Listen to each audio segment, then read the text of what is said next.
This podcast is sponsored by nobody. Hey dudes, welcome to Splat from the Past, the only 80s themed horror and sci-fi show where things can get totally radical. Now today I will be welcoming back my good friend, and I do mean good friend, the beautiful, talented, sexy, free-spirited Terry Bolo. She's coming back on, and we're just going to spread some Christmas cheer like we do every year, catch up, maybe talk about the 40th anniversary of Pee-wee's Big Adventure, because she is the little biker chick in the movie, and talk about what else is going on in the world. And it's going to be great to have Terry back. I love having her on, especially around Christmas time, because we both love Christmas. And last time I saw her in person was back in June, the second time in 6 years. Post-pandemic, I was able to go to LA and go to the Hollywood show and meet up with a bunch of my guests, including her. And it was fantastic. We had a nice lunch at Cantor's, and now we're going to chat some more. And it's going to be fantastic.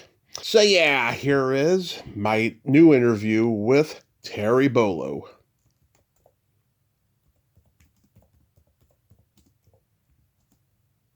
Hello?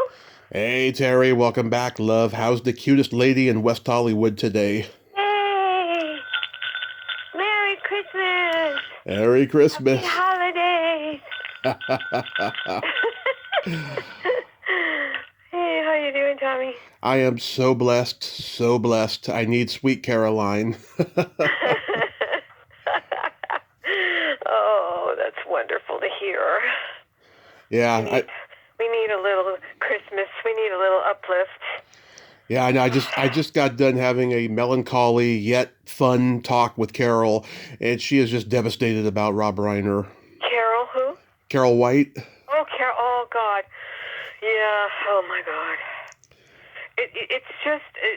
It sent ripples through this city, you know what I mean? Yeah. It's like so many people have known him or met him or worked with him, and, he was so prominent in the community, and all his body of work that everybody loves. It's just devastating. It's devastating. Him and his dad, they changed comedy in so many ways in their two different generations that to this day people are still influenced by them. It's astounding. I know, and I was so fortunate to have worked with both of them. Yeah. And when I worked with Rob, and I mentioned that I had worked on the Oh God movies, and he's like, yeah. And I told him, how nice his dad was. He goes, everybody's always telling me how nice my dad is. Yeah. He was nice too. Yeah, I don't know if you know Krez Mirsky. She went to high school with Rob, and both Rob and Carl would cast her in different things whenever it would come up and stuff. And I think she had a small, tiny part in Oh God, but she was in the comic which Carl directed with Dick Van Dyke, and she was in. Rob had a variety show that didn't sell, where it was him and the Spinal Tap guys, and they did Spinal Tap for the first time ever. And this was 1979, and at that time, Spinal Tap was more like a glam rock band, like what was going on in the 70s, and then they just evolved into heavy metal by 84, and she got to be a part of that. Yeah, and Tom Leopold was the drummer who died mysteriously, because their drummers are always dying mysteriously. Ed Begley Jr. was one. Yeah. So I worked on the presentational 20-minute video that he made to get the backing, and then they gave me a small part in the movie, but it got cut out. So much got cut out because they filmed so much. You had a part in Spinal Tap that was cut? Yeah. Wow. The scene on the Riot House roof. The party. It was near the end, I think. I was a groupie in the crowd scene, but when you see the movie, it was all cut in close-ups, so you don't see much of the crowd at all. Oh, okay. So it's hard. I can see myself in the very beginning establishing shot, because I know where I was and I know where to look. But other than that, you don't see anybody except the main characters, because everything's shot in close-up in two shots and. The choice they make in the editing room, It wasn't anything personal. I know that. I understand that. But, Yeah, and then in Oh God, I was in the beginning pulling shopping carts. Shopping cart girl, yeah. Yeah, and then in Oh God 2, I was in the ladies' lounge. Oh yes, of course. Little Tracy comes in, little girl comes in, and she hears the voice of God, and she says to me, "Did you hear that?" And I go, "Hear what?" I didn't hear anything. Yeah. Yeah. Yep. So, yeah. Yeah, and then Ed Begley Jr., oh my God, I have been running into him around town since the 70s. Yeah. And I'll never forget one time some friends of mine and I were out, and we ran into him, and we were partying with him, and he goes, "Oh, let's go over to my place." And so we went over to his little place in Studio City, and he had his dad's Academy Award there. Mm-hmm. And so we were playing with his dad's Academy Award. Oh my God, what were you just doing, tossing it around, maybe jerking it off like a dick or something? Oh gosh, no. Tommy, how irreverent. No, we were like doing fake acceptance speeches. Tommy, how irreverent. Yeah. I mean, how do you play with an Academy Award, really? You do fake acceptance speeches. Oh, okay. I'd like to thank the Academy, yes, right. for this golden dick. In the mirror, yeah. Oh, God. I 20 years ago, before I ever knew I wanted to interview people, I sent Ed Begley Jr. an email when his email used to be public on his website, and he sent me a couple replies because I sent him a couple of them, and I just thought that was so nice of him. He's really such a cool guy. He's just so different, unique, and offbeat, and really, really very kind and caring, and all for the environment and all that stuff. And but yeah, he's quite a character too. Yeah, and he's been since he did his first Marc Maron interview back in 2014. He's been very open about his drug use he did back in the day, and he got to meet and hang out with Charles Manson one time, like just before the killings happened and stuff. Yeah.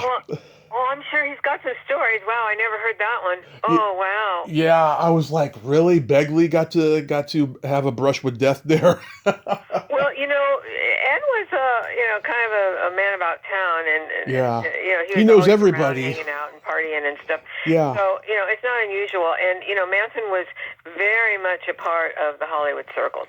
A lot of people knew him, but as soon as the killings happened, everybody just shuts up.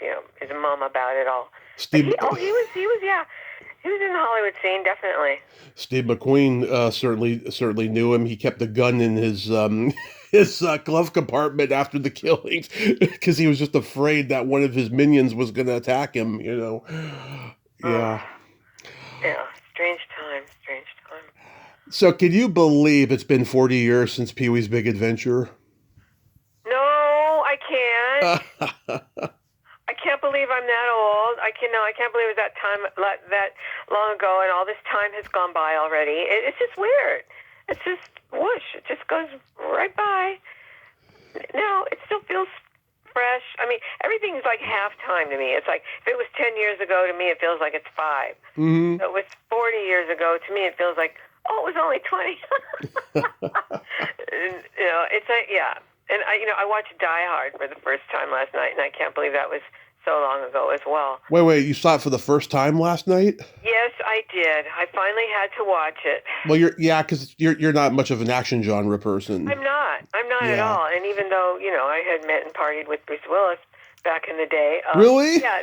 Oh God, I never told you this story. I didn't know you had a Bruce Willis experience. No, tell me. Oh my God, Tommy. Oh God. Yeah. My girlfriend kidnapped him from out of the Improv, and we took him and his entourage to an underground after-hours party, and then we just danced for a couple hours. Then he goes, "Come on, follow us. We're going up to the house." And then the party continued, and up at the house and in his pool, and he never stopped jumping around and screaming. And finally, I just thought, I'm never going to get a chance to talk to this guy. He wasn't really famous yet, but he was on Moonlighting. Moonlighting, yeah. Yeah, and but so I knew who he was, because I really liked the show. And him, I thought he was really cute. And then, so at one point, I just thought, he's never going to, you can never going to sit down and be able to have a conversation with this guy.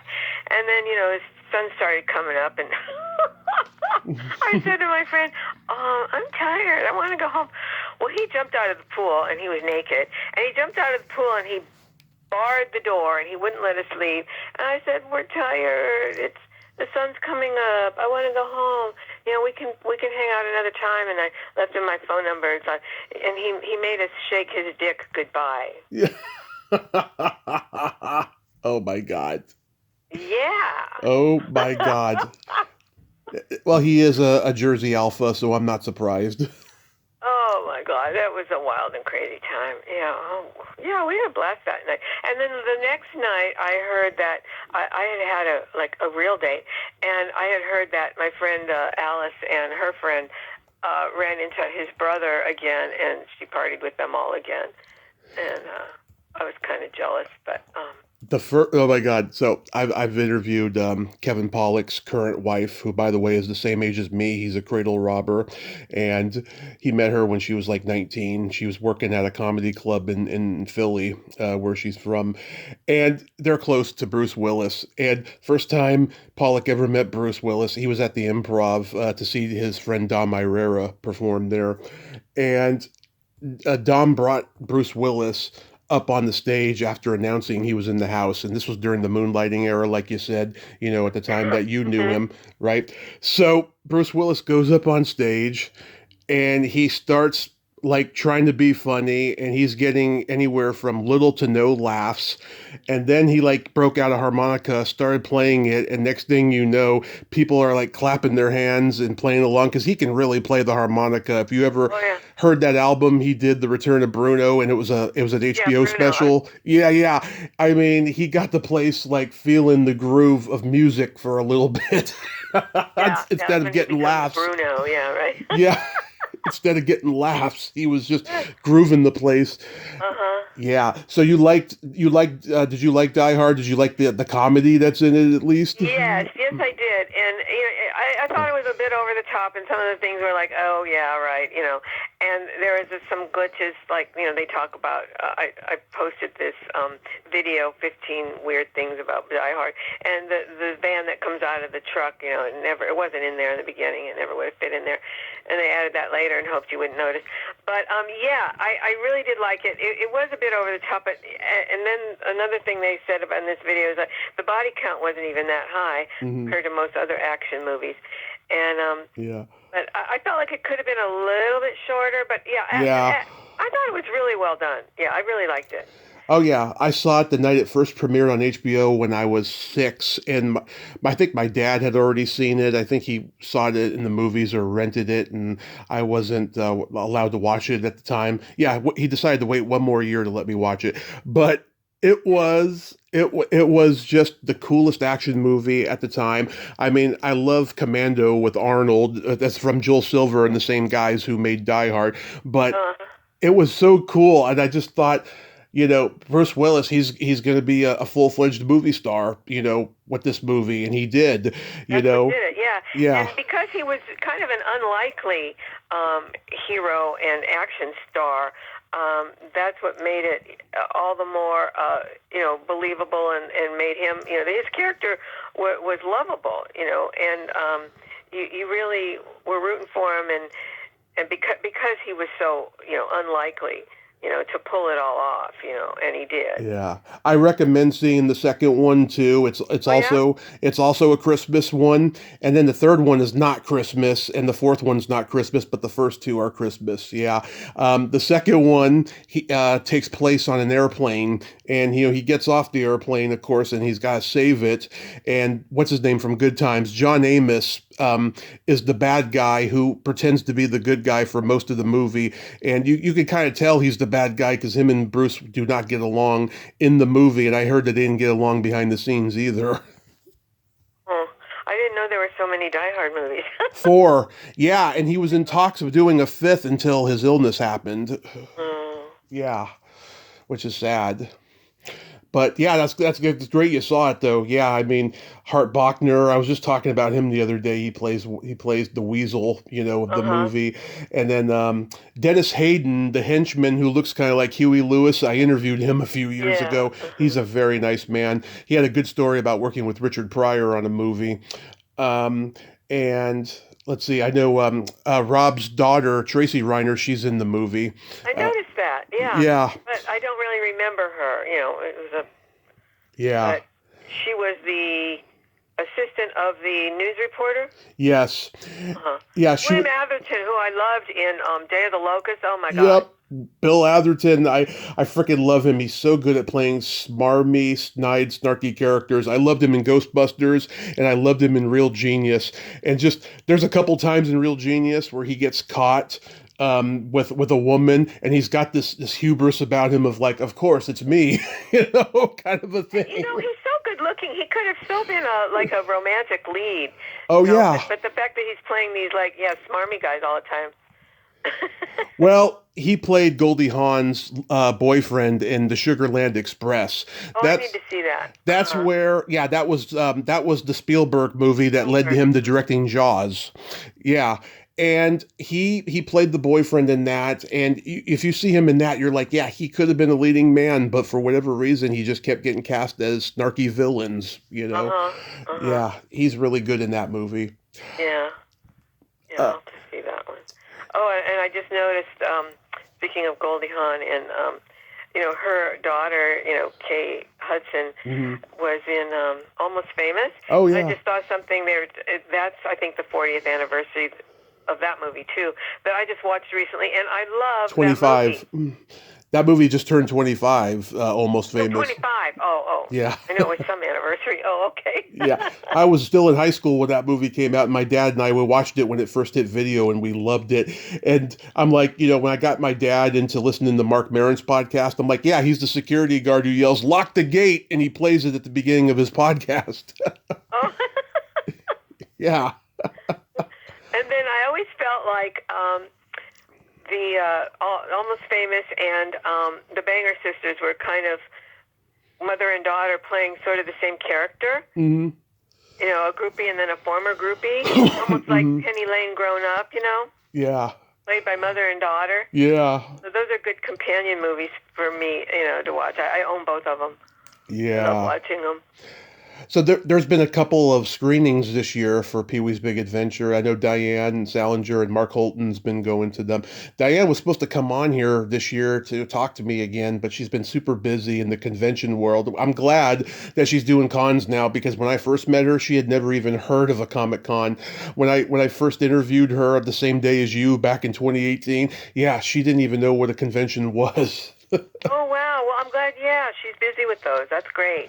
Those are so much fun. I haven't actually been to one myself, but everybody I know who's been involved with them, they just love them. They love doing them. People love going to them. I'm going to, I'm friends with Barbara Luna. She books a lot of people for the for the Hollywood show and stuff. If I find a Carrie reunion, I'm going to tell her to contact you. Well, I have a good friend who wants to try. I forget who he said he was going to contact about doing some 50th Carrie thing. Yeah. Because that should happen definitely. I mean, I know we did the 40th one and it was great, but Nancy Allen was behind it. She pretty much orchestrated it all as a fundraiser, and it was fabulous and it was very successful. And something needs to be done for the 50th for sure. Yeah, I'm still struggling to get E.G. Daily on, but hopefully in the future I'll get her. Did you see the documentary about Paul? I haven't seen it yet because I don't have any streaming services, but I imagine I'll see it eventually, but everyone said it was so good. It was very good, and you see very rare pictures of him hanging out with all the freaks and weirdos he did in high school, and just, you could tell he was gay just in those pictures alone because of what they wore and just the makeup they would put on, just to amuse themselves. Oh, right. Oh, those days. Yeah, everybody was androgynous. Yeah, it was really cool.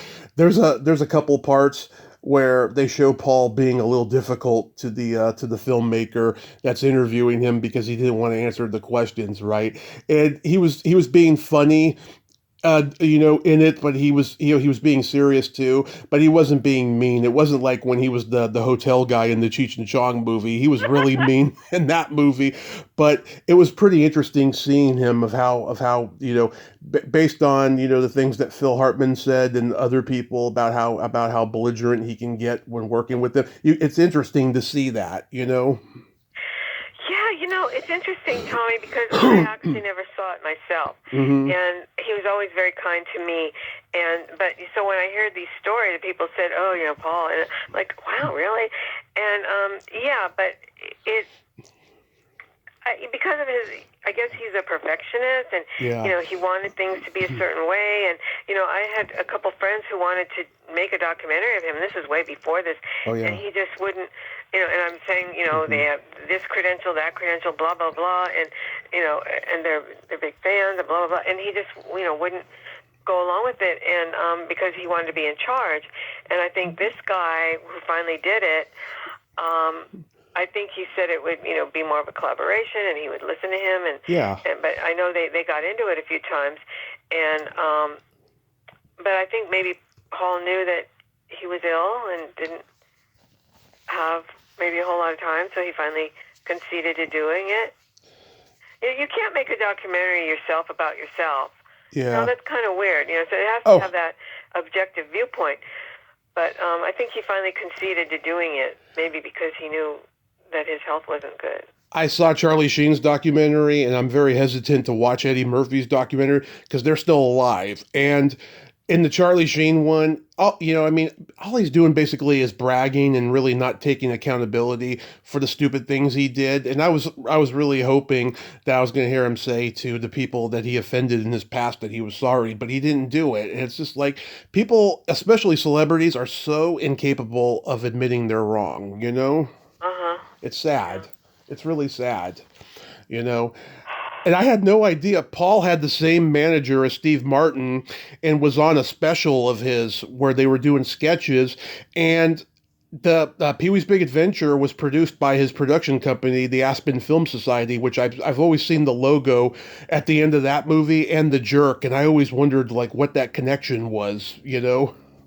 Oh, yeah, and his brother was a musician. What was his name? Ewan? Who, Paul's brother? The manager, the film Oh, company, Aspen. Wasn't that Bill McEwen? yes, yes. That Bill was who it McEwen. was, Bill McEwen. And his brother is a musician with the Nitty Gritty Dirt Band. Oh yes, oh yeah. Steve has a connection with the Nitty Gritty Dirt Band. He did. I think he like opened for them. In his early years of stand up or Yeah, well, guess something. what? Yeah, Hmm. he opened for them. Yeah, he opened for them. And Hmm. then they opened for him. Yeah. You know who else opened for him? The Unknown Comic. Oh, I remember him. He used to be my neighbor. I've had Murray on. He was one of my heroes growing up. I used to put a bag over my head and do dad jokes like he did. Which I still do those dad jokes to this day. He And was so freaking funny. he was, and just it was just interesting how he went from writing for the Sonny and Cher show and occasionally doing sketches for them to owning a restaurant that fizzled out in a year to being the Unknown Comic, like overnight sensation on the Gong Show. You know? Mm-hmm. Yeah. A lot of groundlings. We used to do the Gong Show. We did several of them, Paul and did them. because we were union members, it was a paying gig. So not only would we get paid, but and that would help with our unemployment. We could try out new material, and it was so much fun. And Chuck Barris loved us.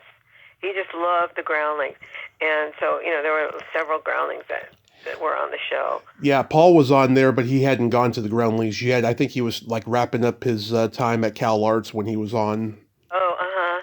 Yeah. Yeah. And then Joan Leisman was on there. John Lyson was on. And then when my aunt and I were on, the two of the judges we knew, Steve Martin, who we knew because he used to perform at the same club where my uncle's husband used to sing, the folk club in Westwood, Ledbetter's. Mm-hmm. He used to perform there. And so we knew him from way back when. And also then J.P. Morgan was one of the judges, and she had joined the Groundlings. So it was like we knew two of the judges. And of course, we won, but I think it was a tie because there was some good singers on, and so it was a tie. But anyway, yeah, we knew two of the judges. Yeah. What do you make of this Warner Brothers and Netflix deal? Well, I don't know what to think about it, Tommy, but I just feel like the business is changing so much and so fast. Yeah. And speaking of Warner Brothers, I just started volunteering at the Hollywood Heritage Barn, which is the beginning of Paramount Pictures, and I've always had a fondness for old Hollywood. And you think of the Warner Brothers, and they elevated the filmmaking to an art, and cared about the stories and the quality and all of that. And now it's just turning into a product, a commodity. Film isn't really about the art of filmmaking anymore. It's just creating a product with all the CGI and everything. And now it's the way it's all being marketed and everything. I think we're losing the artistry of filmmaking. It's just becoming a technological device, or I don't know. I miss the old days of filmmaking. Even when I was working in the business, I was always wishing it was the old days. Because I fell in love with movies. Because of the old movies. But I don't know. I just don't see how it can be really a good thing, except for the shareholders and the CEOs. You and I both. I think it's insidious. I think they're trying to get rid of the world of movie theaters, and I still want to go to the movies and see them in the theaters. I hope to God this deal goes south. Like remember when CBS Center got bought, and then a few years later the deal fizzled out. Mm-hmm. I hope that happens, because it's just, we need that history. We need Warner Brothers Studios. And I told you that story about when I went to go see Conan live, and I was given a tour of the back lot, and it looked just like it did in Pee-wee's Big Adventure. It hadn't changed, And we went inside the building to use the bathroom, and I'm seeing all these Bogart and Bacall posters and Bugs Bunny and everything. I'm like, we're in Warner Brothers. This is history, I know. Yeah. That was it was so wonderful, I don't want to lose it, It's just like, with Paramount, the place is so legendary. It was the nerve center of camaraderie in your generation, because it was right across the street from the Improv and the Groundlings. Robin would go from Paramount to the Improv and, bring all the Paramount. It was across town a little bit. It was a couple miles away. Yeah, I mean, still, he would bring all the Paramount TV people to see him at the Improv at the Comedy Store. Andy would do the same thing. It was camaraderie, and it was history. It was a community. Yeah, community. Exactly. It's just, it's going away, and it's sad. It really is. I get so emotional thinking about it, because it's like when I watch the shows now, I'm thinking, wow, they must have really had some fun after they taped this. They went to go see Robin or Randy at the Comedy Store, at the Improv, and they probably got drunk, Definitely, yeah. Robin used to do 3 shows a night at 3 different places. He'd do the Comedy Store, and then he'd do the Improv, and then he'd do he performed at 3 different places in one night. Yeah, and then he said he'd be up on a hill with a couple coke dealers afterwards. Oh, he would do Off the Wall, and then the Comedy Store, and then the Improv, or something like that. Yeah. Yes, Off the Wall. Yep. Wendy Cutler, she's coming on soon. Oh, cool. Yeah, she's great. Yeah. So this week, Lynne would have been 79. And I still can't believe she's gone. She passed on my mom's birthday, and my mom got to meet her with me in 2018 at the Elks Lodge Comedy or Comic Con that was going on in Northern California. And my mom had to keep the conversation going, because all I wanted to do was just look at her like, Miss Yvonne's right in front of me, It was one of the great moments of my life, and I miss her devious laugh, and I miss her positive, upbeat, supportive energy. It's just, the world is a lesser place without Lynne Stewart. That's for sure. It's like everyone loved her. She was so sweet and kind to everyone. I mean, she just was, a phenomenal person and so talented and so funny. It was just such a shock. Such a shock. It was. And, I mean, after losing Cindy and Paul and John around the same, 2 years or whatever, she was just never the same again. Yeah. I mean, just think about it. She's all her favorite people were gone. Her mom, Cindy, Gary, Paul, John, Phil. I mean, all of her favorite people and best friends were gone. Yeah, that whole group. Oh, and it's like after she passed, one of her friends opened up her house and invited everyone to come and choose some things from her. And I'm looking through the books, and nobody's looking at the books. And I always look at books because I'm kind of looking for some of the classics, that I'd like to read or whatever. Oh, yeah. So I'm looking through the books, and I see this book called My Day with the Fairies. And I'm like, oh my God! And Tinkerbell's my avatar, and Yeah. I post all kinds of fairy pictures and stuff on Facebook. I don't know if you noticed that, but you're on Facebook a lot. You see a lot of my posts, right? Well, I know your Tinkerbell picture. It's been there since the moment I met you. Yeah, and I'm always posting stuff about fairies and little pretty cute little pictures about fairies. Well, I pull out this book, and it's I don't know, from the teens or something, really old book, previous century, 19 teens, and this receipt falls out, the slip of paper falls out, and it has her name on it and everything. And it was like from an antique, rare bookseller, and she had paid $350 for this book. Wow, that is a lot of money for a book. Most books, can be anywhere from, if they're used, $1. If they're brand new, they can be up to $30. Well, this was purchased from an antiquarian bookshop. That's what they deal in. Rare books, and it has these, paintings in it, pictures plates, that are kind of glued onto the page with a vellum, over it, to protect it so it doesn't bleed onto the next page. And there's a collection of these little short stories about fairies. And I read it. It's very, very charming. But I'm driving home, and, I have a few other little tchotchkes from her. And I'm just like, I thought about her, and I could see her smiling. And I said, I got the fairy book, Lynn. Yeah. I got the fairy book.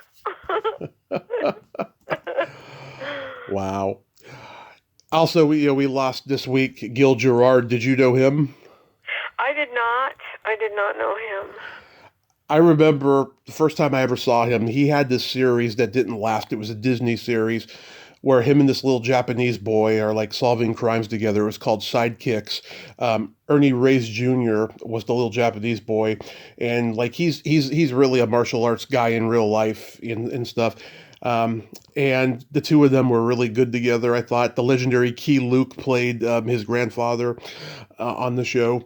And I discovered Buck Rogers a little bit later, and as cheesy as that show was, it was fun. Jack Palance played a bad guy on there once. Yeah, I remember him, and I always thought he was very good looking, but I never worked with him, and I don't think I saw a whole lot of what he did, but, I was aware of him, and I thought he was... he could have been, like a good leading man, Yeah. He had, nice looks, all American. Patton Oswalt did a whole routine about, he was making fun of Robert Evans' documentary, The Kid Stays in the Picture. Oh, I love that. I love it too. He did this routine where he was talking about possible deleted scenes from it.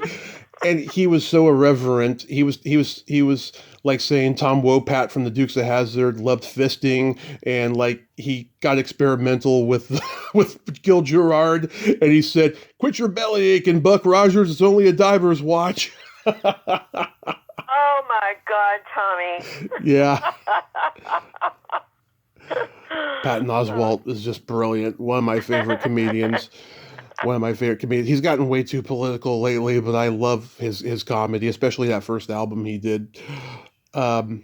Bob Burns died, of course. I mean, that guy owned probably the largest collection of creature feature memorabilia that's ever been recorded. Oh, really? Yeah, because he worked on many of them. He worked on It Conquered the World. He was a costume creature, and he was like a PA or something on a bunch of those creature feature movies. Yeah, he died at 90, and I tried to get him on here for a few years, but I never heard back from him, sadly. Oh, uh-huh. Yeah. And then we lost Tony Geary, too. Oh God, it's funny. My mom, she used to, my mom's a big General Hospital fan. She used to say, "I can't stand Luke Spencer." Now that he's dead, she's like, "Oh my God, I miss him." I'm like, "You didn't like him." I'm like, "Yeah, but still, I mean, he made that show popular, and so she's kind What of, a phenomenon that was. I mean, I was never a soap person, but, yeah, I knew everybody that, was so totally into it and all that, and yeah. Laura. Yeah, so she's like kind of romanticizing, the popularity of that show because of him, but she couldn't stand him for the most part. And my friend Susan DeMonte, she played his love interest in a horror movie called Blood Sabbath in 1972. And Oh, at that time, there were all these horror movies being made that were kind of based on the Charles Manson killings, and that was one of them. It was a cult. It was right. about a religious cult, right? One of the girls who was playing a worshiper, follower of the cult leader, she was the inspiration for the Beatles song "She Came In Through the Bathroom Window." Yes, because she did. She like, snuck into, wherever they were at, hotel room or whatever, and Paul, I think it was his room, and he wrote a song about her for the Abbey Road album. Oh, that's funny. Yeah. Yeah, and I know this because Susan was in contact with her still, and she tried to get her to come on the podcast, but she never responded. She ghosted us. But yeah, I know that little piece of useless trivia. I know, you have a lot of that, and I do too. It's just like, my head is full of all this trivia, yeah. Yeah. I love it. I know. Did you attend that event that Scott had about Elsa Lanchester? Oh, Tommy, that was so wonderful. Yes. Did you watch it? There was a video. He did a video of it. Oh, I did not know that. I'm going to check it out. Well, just go to his YouTube channel. Right. And type in Elsa Lanchester. Mm-hmm. And, yes, it was wonderful. And he invited, what's his face, Willard, what's his name? Well, Willard. The actor from Willard. Oh, Bruce Davison? Yes. I love him. Bruce Davison, and Bruce Davison was working, and he said, "Oh, I'm sorry, I can't make it. I'm working." But he got let go early, and he showed up in the middle of the event and told some wonderful stories about her, and what an influence she was on him early in his career. That was great. And yeah, it was a nice turnout. Mm-hmm. I've met Bruce, and I had him on about a year or so ago. One of the sweetest guys ever, and yeah, he had great stories about working on Willard and stuff. Him and Sandra Locke were dating back then, and he actually got to visit her just before she died, and they watched the movie together. And she never watched her movies, but they watched that movie together. And oh wow! Yeah. And that house, I know where that house is, and it's such a great house, and it's very distinctive. And once you see it, you can't forget it because of the way that stone curved archway over the door. And then I noticed they used it in, there was an Addams Family movie made, like a Halloween Addams Family special movie, and that house was used for the Addams Family. That same house. It's been used in a few other things, I know. Yeah, Scott had asked me if I could have Pamela and Ferdin, come to the event, because there's not many left over that worked with her and stuff, and I didn't reach out to Pamela mainly because I was busy, but she didn't really have anything positive to say. She said that Elsa kind of looked down upon Hollywood actors. She was a British theater snob type, and so it wasn't that pleasant. She did have respect for her, though. I mean, she's the Bride of Frankenstein. And she also did that movie Murder by Death. You remember that? I heard of it. I can't remember if I saw it or not. Murder by Death. Yeah, I can't remember. Neil Simon's parody of Agatha Christie. Oh, okay. It's I got need to see that. Peter Sellers, Peter Falk, David Niven, Alec Guinness, and Truman Capote, and Elsa Lanchester. Oh, geez, that's a must-see. Yeah, definitely. Oh, it's hilarious. I mean, you couldn't get away with what Peter Sellers does in the movie. He plays Charlie Chan. Okay, that's a vague recollection. I think I had seen that. Yeah. Pictures, but anyway, yeah, that's one to look up. But I've been trying to watch Christmas movies. So I watched Die Hard, and oh my God, I watched Meet Me in St. Louis. And what else have I been watching? So I'm trying to watch some Christmas movies, and then I have a collection of my own that I haven't gotten to yet. But you told me last year that you did get to see my recommendation, The Christmas Karen. Loved it. Yeah. Oh my God, I just thought of that recently, and I thought I have to look that one up again too. Yeah, that one was great. It's still on Tubi. I think a lot of their Christmas movies remain year-round, if I'm not mistaken. You know, Tubi's great, yeah. Yeah, I just don't like the ads that happen every 10 or 20 minutes, you know. Well, at least they're short, and most of them are not pharmaceutical ads. Yeah. I'm so sick of pharmaceutical ads. It's like, oh my God, are we really this sick? All these meds. Who's taking all this shit? Oh, sometimes I'll be watching a YouTube ad and it'll be about diabetes, and I have diabetes. Not bad, thank God, but like it just drives me crazy. Oh yeah, like that's gonna fucking cure it. Get real, No, meds don't cure anything. But let's not get on that tangent. No. Don't get me started, Tommy. No. But, let's talk about Christmas movies. I have a recommendation for you this year. Okay. This came out in 2019. I just discovered it by chance about a month ago. It's called American Christmas, and it's got Eric Roberts and a bunch of other familiar names. I love Eric Roberts. Yeah. He's been on the show. His wife brought him here just by surprise. I didn't know he was going to be on too. And I met him at a convention. He's great, but he's like the patriarch of this family, and they're very dysfunctional. It's like Modern Family, kind of like, but in a Christmas movie sense. And Stuart Pankin, who's been a guest, and Sarah Ballantyne, the daughter of Carl Ballantyne, who's been a guest. I met her. Yeah. Oh, I love her. They're the couple next door that are swingers, and every time new family members come to the house, they knock on the door and say, "Hey, do the new family members, do they want to come next door and have some fun with us?" And they get the door slammed on their face every time. It's called American Christmas? American Christmas. Yes. Do you know if it's on Tubi? Yeah, that's how I found it. It's on Tubi. Oh, okay. Yeah. And I I'll watch that tonight. And I told Sarah recently after I saw it that I just loved it because, I don't know if I ever told you this. I was a swinger for a little while. I had a girlfriend who was a dominatrix, and we were swingers. Okay, TMI. Don't worry, I'm not going to invite you to enjoy the fun. Thank you. That's not how it works. It's not like a Scientology cult. It takes a lot of trust to be a part of the lifestyle.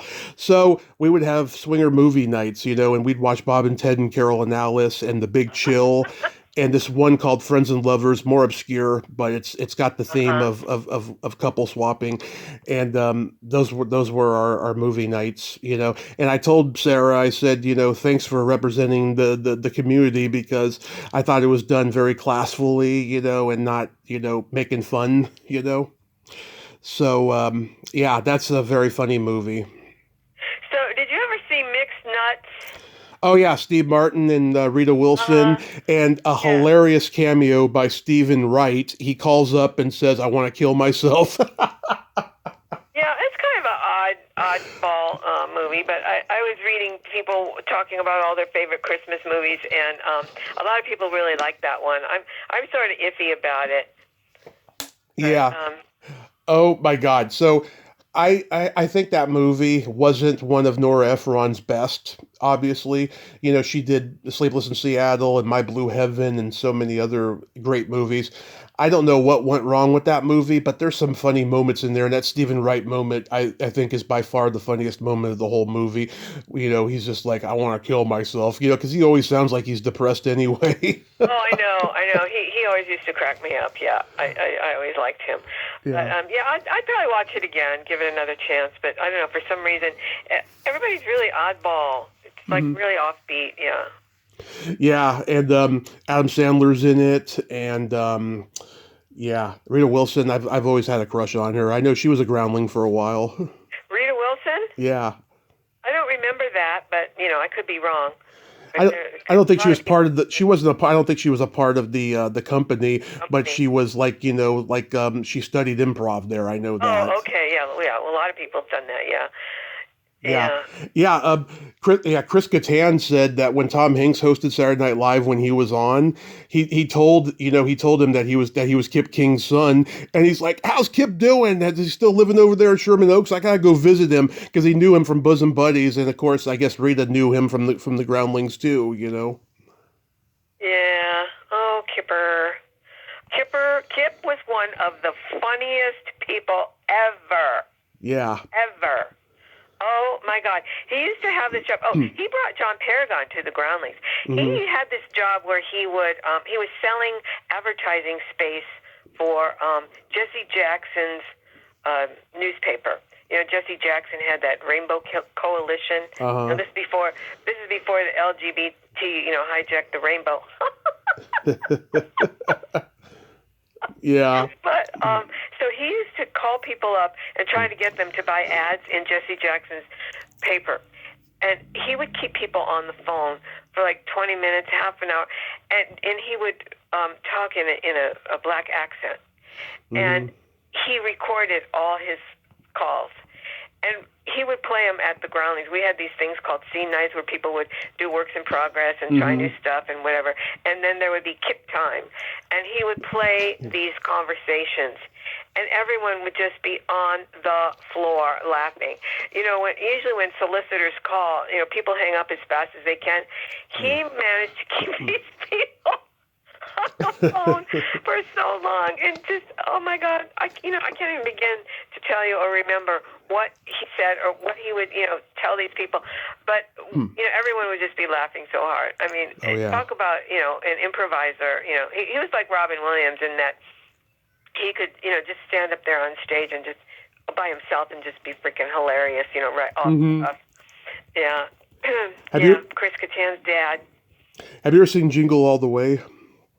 I haven't seen that. I really can't stand Arnold Schwarzenegger, and so I can't watch it. Phil is great in it. Phil plays his neighbor, and and Rita Wilson's Arnold's wife, and he's trying to get with her like throughout the whole movie, and it's so funny and stuff. There's one part when Arnold calls the house and Phil picks up, right? And he's like, "Hi, I'm just in the kitchen now. I'm enjoying your wife's cookies." And he's like, Stop with my wife's cookies. And he's like, this is so good. And Arnold knows that he wants to get with his wife, and he's just mad. Oh, I didn't know Phil was in that. Oh yeah, because they became good friends when Arnold made an appearance on Saturday Night Live when Danny DeVito hosted when they did that movie Twins, right? Uh-huh. And they became good friends from that. And so, like, I think Arnold said, "I want Phil Hartman to be my nemesis in the movie." Oh, that's great. Yeah. Yeah, I recommend it. It's pretty funny. Jim Belushi's in it. He plays a con man who tries to get him a toy that he wants for his son for Christmas, and a hilarious scene ensues at a toy factory. It's really, really funny. And the little dwarf from Seinfeld is one of the con man elves. Danny Woodburn. He's one of the con man elves in it, and he gets tossed around. Oh. I'll probably have to give it a shot and just grit my teeth through Arnold, but because a lot of people mention that one as one of their favorites, and I watched this thing on Tubi. It's called The Best Christmas Movie. So all these people are talking about their favorite Christmas movies, and that was definitely up there. Yeah, my dad took me to see it when I was 13, and we enjoyed it and stuff.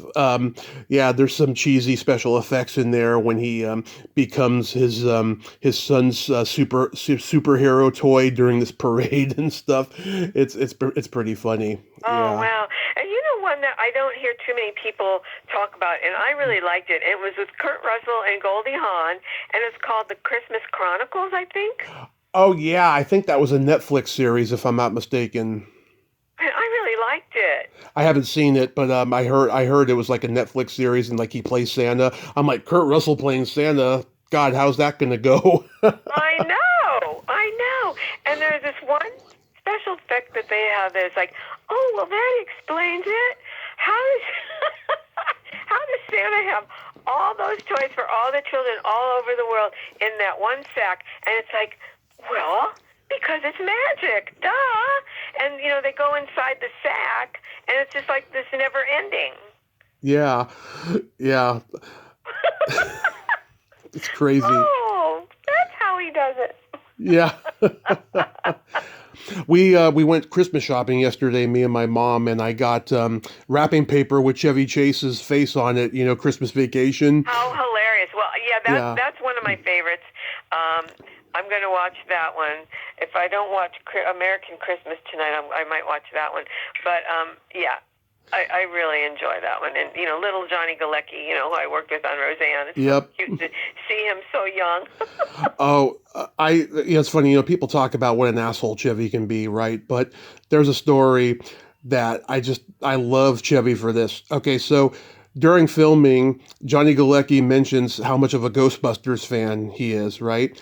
Well, one day, Chevy blindfolded him and took him for a little ride. And where did he take him? He took him to the set of Ghostbusters 2 to introduce him to the guys. Oh, that warms my heart. Yeah, I love that. Thanks for sharing that. I love that. Yeah, I love hearing that. That's really cool. Especially since I'm a major Ghostbusters fan, and I would have loved that. God, that one. And the grandfather, William, grandfather, guy who talks like that. William Hickey. I worked with him on a show after Newhart and Designing Women called Baby Talk. Oh, yeah, with Scott Baio and what's her name? Scott Baio, no. Oh, the Clooney was there first. George Clooney was and in then it. Baio was on after. Well, I first met George Clooney, and he had long hair. He was like a hippie. Mm-hmm. And Bill McKinney was in it, and he was so funny. Oh, my God. William Hickey. Bill McKinney. Now, that's another weirdo, Bill McKinney. But anyway, William Hickey. Yeah, he was so funny. Oh, yeah, I know the McKinney story. Yeah, Burt Reynolds didn't like him when they made Deliverance. He's like, yeah, I think he was a little too comfortable doing that squeal like a pig scene. With Ned Beatty. Yeah. He was married to my friend's sister. Oh, yeah? I met him one time, and she was like, oh. I went, oh, my God. And she goes, yeah, that's my sister's husband.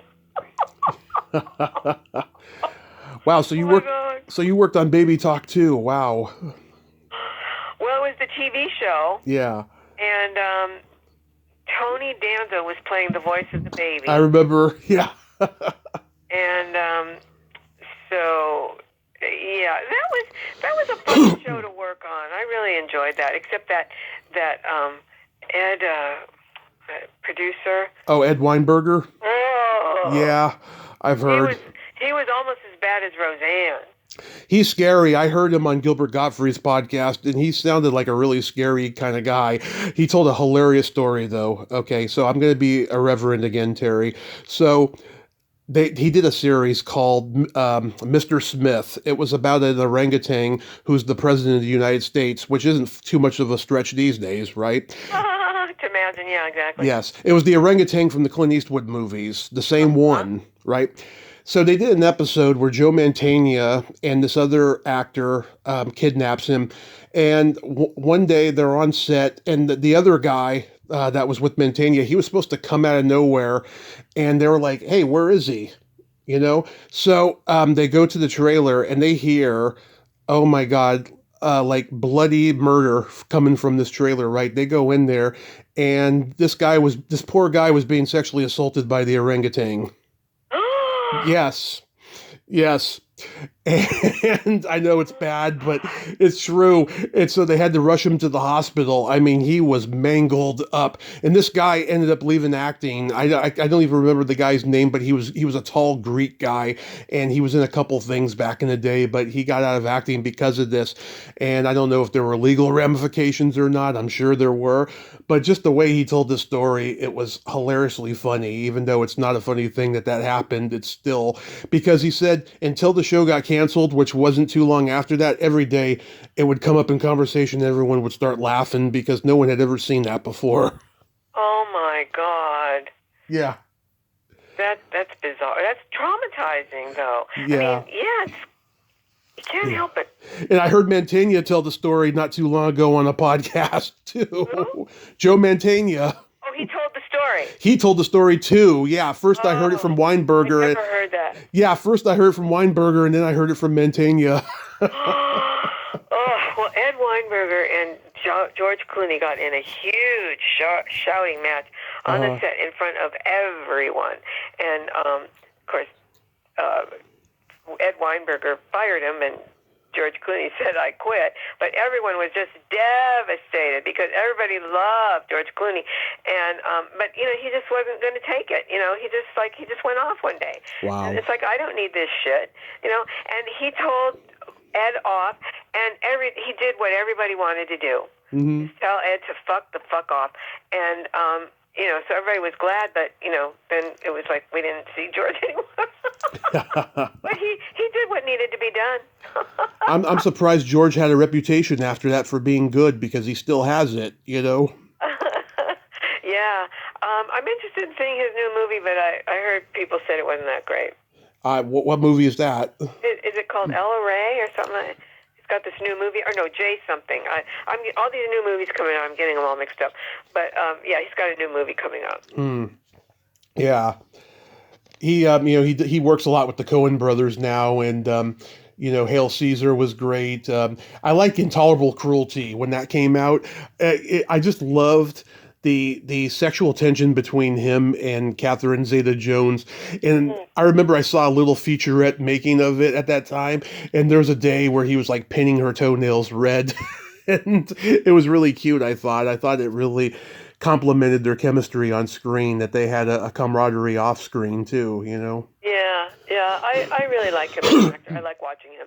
And, he's always had this Cary Grant quality about him, Oh yeah, absolutely. I mean, he's got that debonairness, I don't think he quite does comedy as much as Cary Grant did, but in that movie especially, I thought they had like a Cary Grant, Audrey Hepburn riff to them, the fact that he's so good at doing both, Absolutely. Just like Cary Grant was.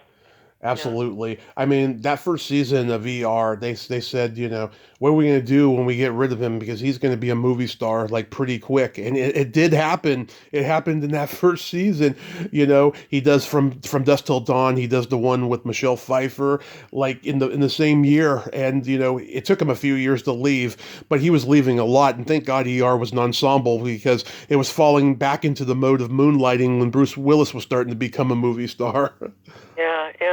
Oh, and the fact that, he played Batman, it was like, what was that about? It's like, what, really? They needed somebody to replace Val Kilmer because I'm sure he was a nightmare to work with. I've heard stories about Val, but they needed someone who was hot in the moment to take over, Yeah, I mean, Michael Keaton has said he would have done Batman for all 4 movies, but Schumacher didn't want to do what Tim Burton allowed him to do, in the first 2. But I think all the actors who've played Batman have been odd, kind of unusual choices. Yeah, I mean, Adam West, oh my God, he was hilarious with that. Didn't Tobey Maguire play Batman? No, he was Spider-Man. He was Spider-Man. Spider-Man, yeah. But yeah, Michael Keaton, George Clooney, Val Kilmer, who else in the movies? Christian Bale. Oh, yeah. They just all seem so unlikely. But, the difference between the TV show, how campy it was and cartoonish, that was fun. And, Adam West, did that, very well, tongue-in-cheek kind of, and, but then when they did the bigger budget, darker, movies, and then I just thought the casting choices were odd.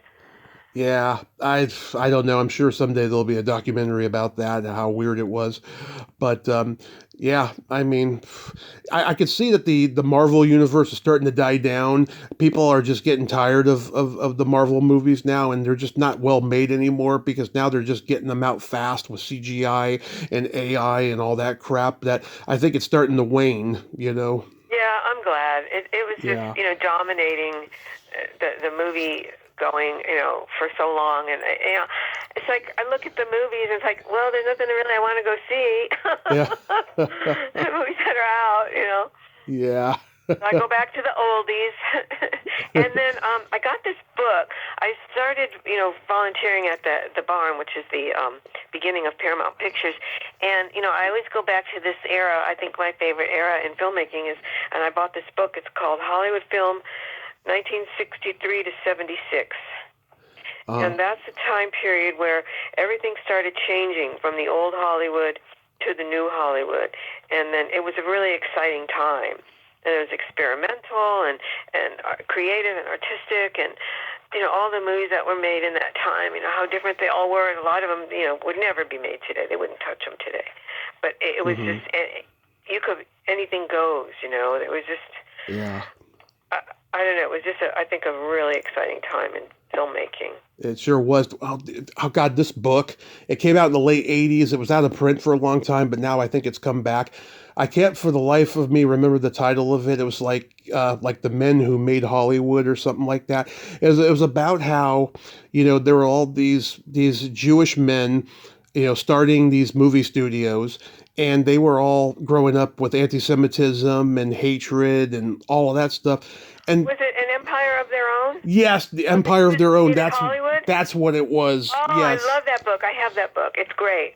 It's very weird though how these guys grew up with anti-Semitism, and yet their rhetoric of what America was on screen was hate just as much as the hate they grew up with. Well, they hated themselves.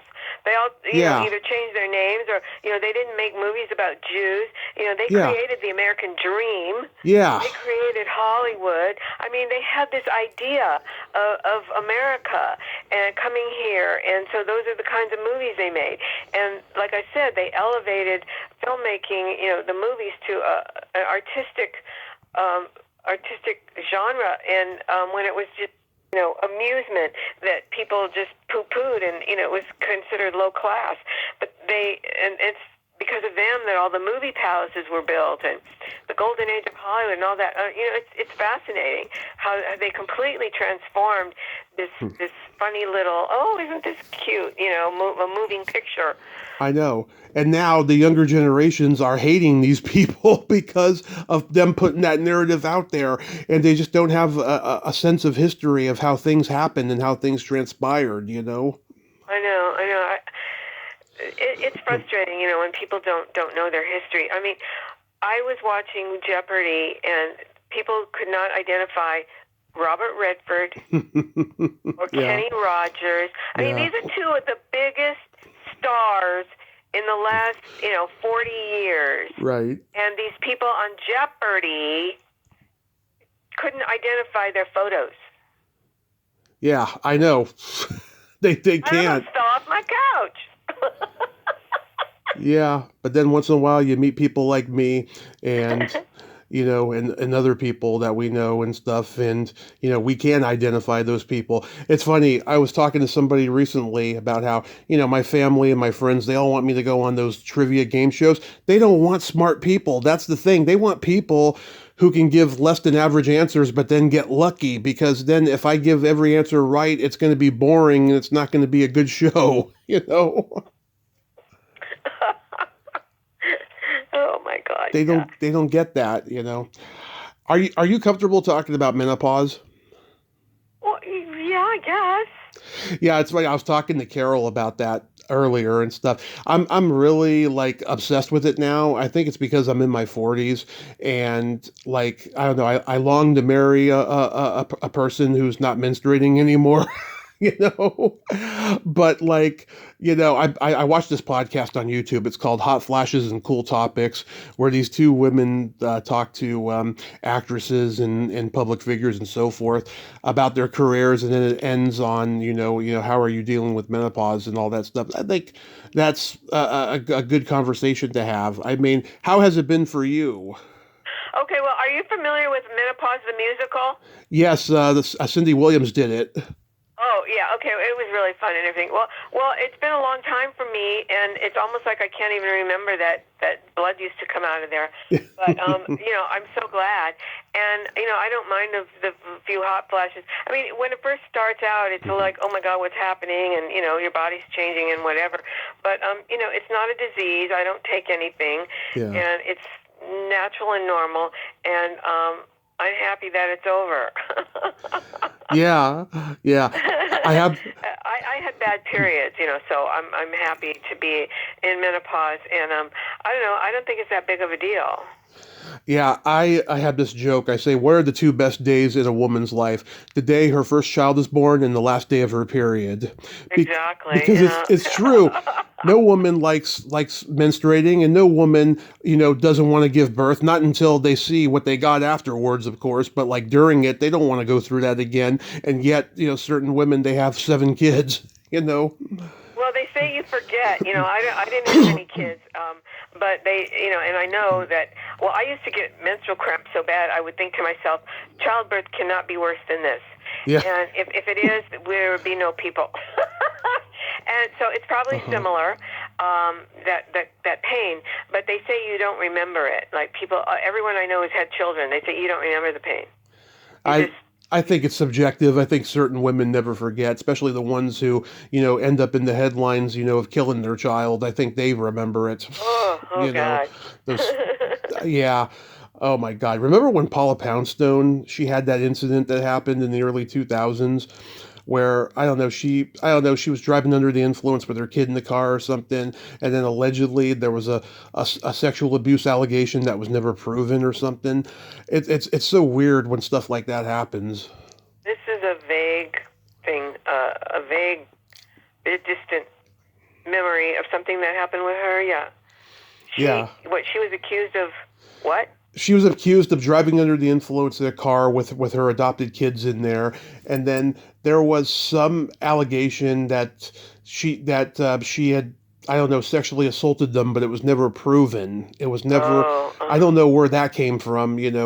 I mean, when police question kids, things slip out that are not meant to slip out. They fucking groom them to fucking confess to shit that's not true.